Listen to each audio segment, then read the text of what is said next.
విజయవాడ వణికింది, భారీ వర్షానికి అల్లాడింది. ఓవైపు బుడమేరు, మరోవైపు ప్రకాశం బరాజ్కు వరద పోటెత్తడం ఆందోళన కలిగిస్తోంది. వర్షాలకు ఇప్పటివరకు 3 చనిపోవడంతో అధికారులు అలర్ట్ అయ్యారు.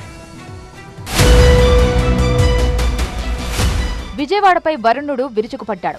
గ్యాప్ ఇవ్వకుండా దంచి కొట్టడంతో నగరంలోని లోతట్టు ప్రాంతాలు నీట మునిగాయి. రోడ్లపై మోకాళ్ల లోతు నీరు నిలిచిపోయింది.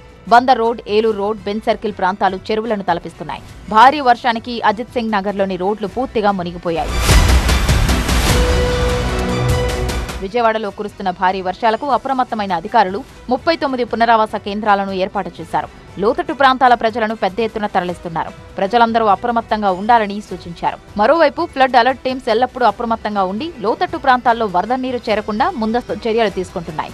మైక్ అనౌన్స్మెంట్ ద్వారా ప్రజలకు సమాచారం అందించి వారిని సురక్షిత ప్రాంతాలకు తరలించాలని ఇటు కమిషనర్ కూడా ఆదేశించారు. విజయవాడ నగరపాలక సంస్థ పరిధిలోని సమస్యలను తెలియజేయడానికి కంట్రోల్ రూమ్ను 24/7 అందుబాటులో ఉంచారు. విజయవాడలో మంత్రి నారాయణ పర్యటించారు. భారీ వర్షాల నేపథ్యంలో లోతట్టు ప్రాంతాలను ఆయన పరిశీలించారు. లోతట్టు ప్రాంతాల్లో నీరు నిల్వ ఉండకుండా చూడాలని అధికారులకు ఆదేశాలు జారీ చేశారు. ఇటు ఇబ్రహీంపట్నం మండలం జూపూడిలో వర్షం చుక్కలు చూపించింది. కొన్ని గంటల పాటు దంచుకొట్టడంతో విజయవాడ హైదరాబాద్ నేషనల్ హైవేపై భారీగా వరద నీరు చేరింది. దీంతో జూపూడి దగ్గర ట్రాఫిక్ అంతరాయం ఏర్పడింది. గతేడాది విజయవాడలోని బుడమేరు మిగిల్చిన విషాదం అంతా ఇంతా కాదు. ఎంతో మందికి కూడు గూడు లేకుండా చేసింది. వందలాది మందిని రోడ్డున పడేసింది. అయితే భారీ వర్షాలతో గత అనుభవాలను దృష్టిలో ఉంచుకొని అధికారులు అప్రమత్తంగా వ్యవహరిస్తున్నప్పటికీ బుడమేరు వాగుకి వరద పెరుగుతుండడం కాస్త ఆందోళన కలిగిస్తోంది.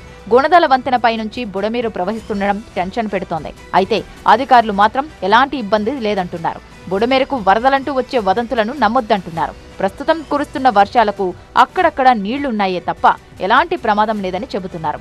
బుడమేరు రెగ్యులేటర్ దగ్గర నిరంతర పర్యవేక్షణకు బృందాలను ఏర్పాటు చేశారు. ఇబ్రహీంపట్నం మండలం చినలంక, పెదలంకల్లోని ప్రజలను అప్రమత్తం చేశారు. బుడమేరకు ముప్పు లేదు కానీ ప్రకాశం ఉధృతంగా ప్రవహిస్తోంది. ఎగువ ప్రాంతాల్లో కురుస్తున్న వర్షాలతో ప్రకాశం బ్యారేజీకి భారీగా వరద వచ్చి చేరుతోంది.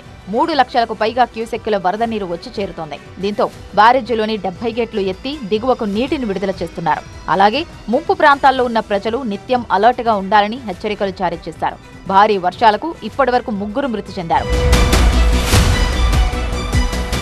మానవుల కోసం తవ్విన గుంటలో పడి ఒకరు మృతి, డ్రైనేజీలో పడి ఒకరు, చెట్టుకూలి మరొకరు చనిపోయారు. మొత్తంగా మరో 3 రోజులు వర్షాలుంటాయన్న అధికారులు అప్రమత్తంగా ఉండాలని సూచిస్తున్నారు. అత్యవసరమైతేనే బయటకు వెళ్లాలని అంటున్నారు.